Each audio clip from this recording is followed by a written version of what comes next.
Usa ka minivan ang nasunog samtang pabiyahe sa Tacurong City, Sultan Kudarat. Mag-uyuan nga sakay niini, swerteng nakalingkawas. Ang detalye sa report ni Efren Mamak.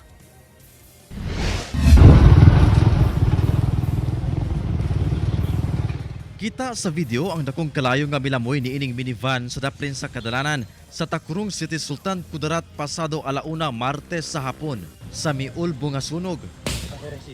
Dunay madungog nga pagbuto. Gilayon kining respondihan sa BFP. Napakgang ang kalayo human ang pipila ka minuto.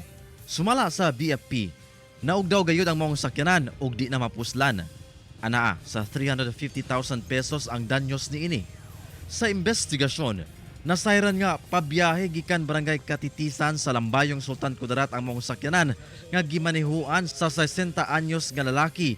Kauban ang 73 anyos nga uyuan niini aron mo palit matud pa og tambal.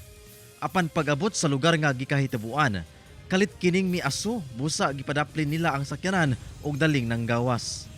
So habang bumabiyahe po sila, may bigla po silang naamoy na usok. Doon po malapit sa may gasoline station, huminto po agad ang driver. Tapos nung tiningnan po nilang sasakyan, malaki na po yung apoy. Tinanggal nila yung sa itaas ng kanilang sasakyan. Pagtanggal po na doon, malakas na po yung apoy. Galing po sa itaas po daw ng kanilang sasakyan sa may parang cover ng kanilang minivan po, sir. Ginakuhaan pa og pahayag ang mga sakay sa maong minivan.